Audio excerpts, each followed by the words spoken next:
Hello, I'm Jane Peyton and I write non-fiction under that name, but I write fiction under a pen name B.A. Summer. My latest book, my novel, is Soul Brethren, If the Shoe Fits, and that's about Cordelia Tanner, who is the world's leading designer of luxury shoes. Unfortunately, she can't wear her own shoes because of foot problems, orthopedic foot problems. So she designs or devises a 3D wearable holographic shoe technology called Footloose, thinking it's just going to be her and people like her with dodgy feet. No, everybody in the world thinks this is a good idea, and what it ends up doing is destroying the real shoe industry. So the story or the theme of the book is the shenanigans and the way that her and her twin brother, who runs the business with her, how they recover and restore people to wearing real shoes again. So I describe it as a magical realism romp, and it's funny and entertaining, and it's had really great reviews so far. For years I've been seeing odd shoes on the street or just discarded, and I've often wondered why are they there and what has happened to them. And I wonder what the story is. Was somebody drunk maybe, or are they running away, or are they running from the bus and they lost the shoe? So what was the story? And I thought, wouldn't it be interesting if somebody had a psychic ability and could tell us what the story of those shoes was? And a character called Cordelia Tanner came into my head. She's now the main character of Soul Brethren. And Cordelia has this amazing psychic ability that gives her the ability to glimpse into people's lives by holding their personal property. So she was able to tell the story of the shoes.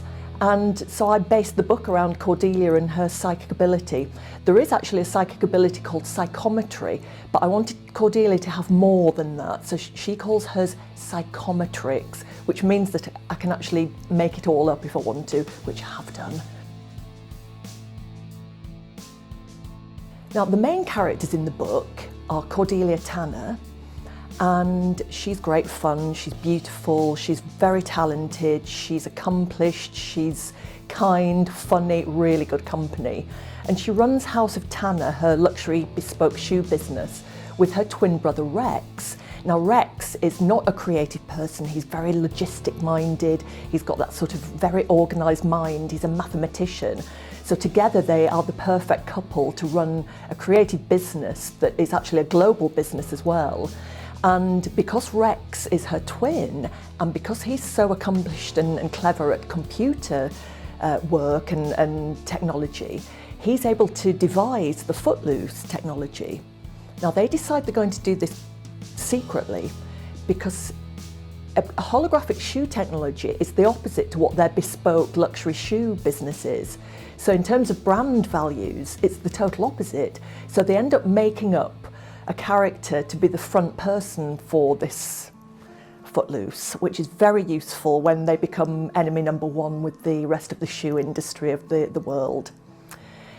So they're the two main characters, and then I have a third character who came in as a subplot and then became a really major character actually. She's called Elodie Larchambault. She's a French doctor and she becomes Cordelia's best friend. They have a lot in common, including a love of shoes. She's a shoe academic, and she also has a very mysterious and very full life away from them. And she comes and goes, she's quite mysterious, she's very dashing, and she becomes best friends with both of them, brings a lot of happiness and a lot of fun and adventures to the story. I love writing, and when people ask me what I do love about writing, there's so many reasons, but one of the big reasons is that the English language is so rich. It's got the largest lexicon of all languages, so there's always an even better word to choose than you thought you had done already. And that's what I love doing best, is actually the editing of my work. So getting the first draft down and then improving it, and knowing that I have access to all these incredible words in the English language. So that's one reason why I love writing. But another reason, and I suppose this is more practical in a way, it's the fact that I write in a very conversational way. So when I'm writing, it's as though I'm having a conversation with somebody, And so when the reader reads it, I think they get the feeling that they're having a conversation with a friend, actually. That's what I've been told by friends and family. Now, for somebody starting out on writing or planning to write a book or maybe wanting to write a book, what advice would I give? I would always say, write from the heart. Write the book you want to write. Now, in terms of marketing a book, books have to fall into a genre. And maybe a book that you wrote might not fall into a genre very easily. And so it might be hard to get it commissioned by a publisher, because they're all about needing to put books in boxes, basically. I don't just mean in boxes to sell from the warehouse, but into a marketing box. So if that happens to you and you write a book that doesn't neatly fall into a genre, then you can always think about self-publishing, because nowadays there are so many resources for people thinking of self-publishing. There's companies that help you. The internet exists in a way it didn't do, decades ago. There's social media. So in terms of marketing books, then it's easier now for writers if they're considering taking the self-publishing or the independent publishing route. But just to reiterate, write from the heart and write the book you want to write. That's for fiction. Non-fiction needs to be more strategic, but if you're writing a non-fiction book, it's going to be all about the facts, and you'll have a much more easy route to market in terms of its genre and where it falls in the market. It's available from online retailers.